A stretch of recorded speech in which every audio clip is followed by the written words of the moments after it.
दोस्तों, कश्मीर के पहलगाम में इन 3 लड़कों ने 18 हिंदुओं की जान बचाई और ये 18 हिंदुओं का आंकड़ा भविष्य में 30-40 तक जा सकता है। मतलब इन 3 लड़कों ने मिलकर 40 हिंदुओं की जान बचाई। आइए अब इस खबर को दूसरे एंगल से पढ़ते हैं। खबर का दूसरा एंगल है माजिद, आदिल और नजाकत ने 18 हिंदुओं की जान बचाई, जिसकी रिपोर्ट अब तक आ चुकी है। यह आपने अब तक पढ़ ली होगी। इसको एक और एंगल से पढ़ते हैं कि 3 मुसलमान युवकों ने 18 हिंदुओं की जान बचाई, जिसका आंकड़ा भविष्य में 30 और 40 जा सकता है। समझ गए? अब तक 3 एंगल से मैंने इसे पढ़ा।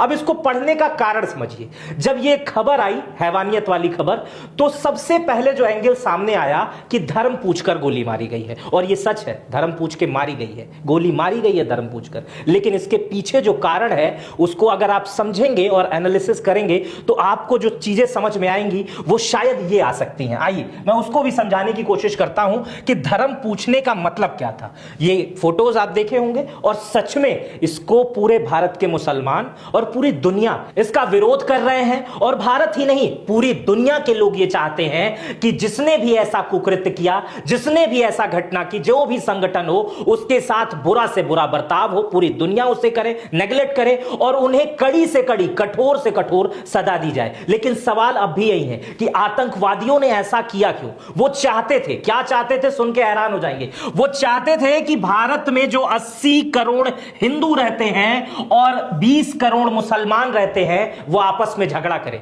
वो ऐसा नहीं करते। लेकिन अगर धर्म पूछेंगे तो लगभग 80 करोड़ हिंदू 20 करोड़ मुसलमान पे शक करने लगेगा। अपने बगल वाले मुसलमान पर हर हिंदू शक करने लगेगा, अरे आतंकवादी तो इसे नहीं मारेंगे, हमें मारेंगे। धर्म पूछा है उन्होंने। और इसी तरह 4 लफंगों को भेजकर, जिन्हें धर्म के बारे में पता ही नहीं था, उनको घाटी में भेजकर वो ऐसा कुकृत्य करवाए कि भारत के मुसलमानों को एक वो समझाना चाहते थे कि हम तुम्हारे साथ हैं, और दूसरा हिंदुओं को संदेश देना चाहते थे कि हम सिर्फ तुम्हें मारेंगे, उन्हें नहीं। इस चीज को समझिए। लेकिन भारत में ऐसा नहीं हो सकता है। जब से यह घटना सामने आई है तब से भारत में हिंदू तो इसका विरोध कर रहा है, उससे बड़ी संख्या में मुसलमान इसका विरोध कर रहे हैं। और वो 4 लफंगे और उनके जो 4-5 आका हैं, वो ऐसा करने में विफल रहे। तो आप समझ रहे हैं इसकी साजिश का तरीका, कि अगर धर्म पूछा नहीं गया होता तो यह पुराने आतंकवादी घटनाओं की तरह हो जाता। जैसे भारत में इससे पहले भी बहुत सारी घटनाएं हुई हैं।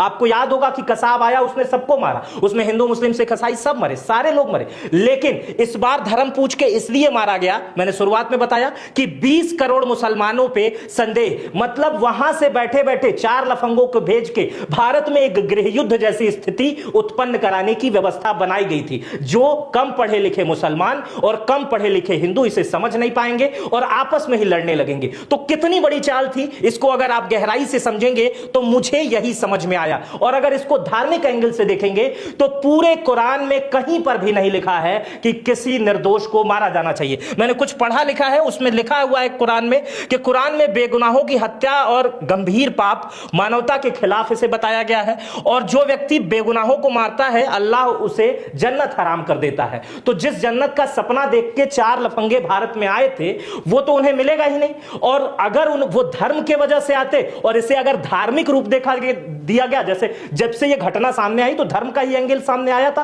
तो अगर उस एंगल से आप इसे देख रहे हैं तो फिर वो धार्मिक थे ही नहीं, या तो वो मुसलमान नहीं थे, और या अगर वो ये घटना करने यहां पर आए थे तो उनका एजेंडा सिर्फ और सिर्फ यही था। दूसरा एक और कारण है, एक और कारण, इसको और समझिए, बात और क्लियर होने लगेगी और आने वाले समय में और सारी चीजें क्लियर होने लगेंगी। आतंकवादियों को बिल्कुल बर्दाश्त नहीं है कि कश्मीर में अमन और चैन हो। जब से बीजेपी की गवर्नमेंट आई है, जो 70 लगा, उसके बाद से अब चीजें ठीक होने लगी। वहां पर अमन और चैन का माहौल था। हिंदू, मुस्लिम, सिख, ईसाई वहां पर व्यापार कर रहे थे। लाल चौक बहुत अच्छे से चल रहा था। लाल चौक में पर्यटन जा रहे थे, दुनिया भर से लोग जा रहे थे। और वो उधर वालों को बर्दाश्त नहीं है। बर्दाश्त इसलिए नहीं है कि वो चाहते हैं कि कश्मीर के लोग गरीब हो, कश्मीर का मुसलमान गरीब हो। अगर वो गरीब नहीं होंगे और अगर वो पढ़ने लिखने चले जाएंगे तो वो उनका फायदा कैसे उठा सकते हैं, वो ऐसा कैसे करेंगे। इसलिए पहली बार टूरिस्टों पे हमला किया गया क्योंकि अब इस चीज को समझने की कोशिश कीजिए, क्योंकि जो भी पहलगाम सहित, श्रीनगर सहित जितने भी टूरिस्ट स्पॉट हैं, चाहे वो घोड़ा चलाने वाला हो,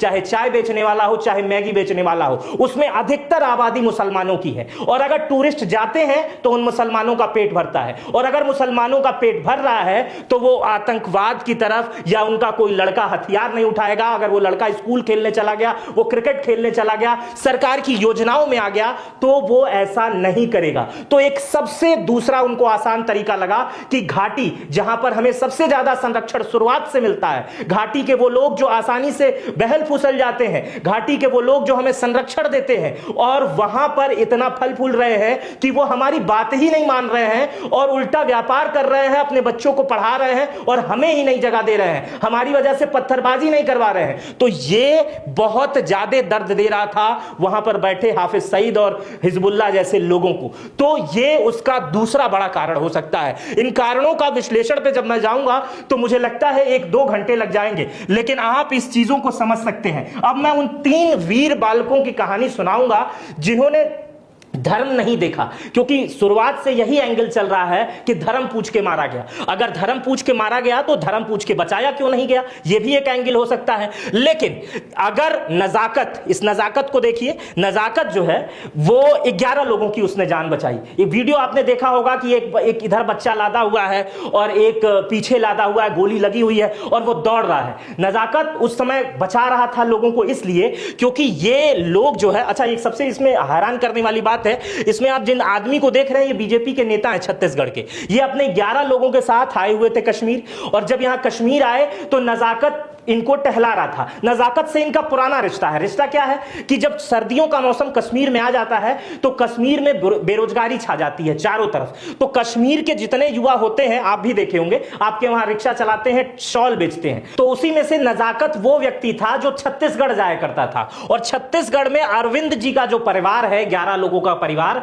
नजाकत उसी में शॉल बेचा करता था और कहा करता था जब आप कश्मीर आइएगा तब हम आपकी मेजबानी करेंगे। और ऐसा हुआ भी। अरविंद अपने 11 लोगों के परिवार के साथ जब श्रीनगर पहुंचे तो सबसे पहले नजाकत को ही संपर्क किया। नजाकत ने पूरी जिम्मेदारी उठाई और जिम्मेदारी इतनी उठाई कि इनकी जान बचा ली। नजाकत घुमा रहे थे और तब तक उन्हें गोलियों की तड़तड़ाहट की आवाज सुनाई देती है, सामने आतंकवादी गोली चला रहे होते हैं। नजाकत ये सारी चीजों को देखते हैं और उसके बाद से उन्हें उठाकर झाड़ियों के नीचे, जिसमें कई लोगों को चोट भी आई, और वो रास्ते जिसे सिर्फ कश्मीरी जानते हैं, चीजें जानते हैं, और अलग अलग रास्ते से इन 11 लोगों को पहुंचा दिए। और सबसे हैरान करने वाली बात बताऊं, नजाकत के भाई, जो इसकी कहानी में आगे बताऊंगा, नजाकत के भाई आदिल की इसमें मौत हो चुकी थी और उसने देखा था। और नजाकत उस समय अपने भाई को नहीं बचा रहा था, परिवार को बचा रहा था, क्योंकि उस समय आतंकवादियों ने गोली मार दी थी। और पर इस 11 हिंदुओं के परिवार को बचा रहा था क्योंकि इसकी जिम्मेदारी उन्होंने ली थी। और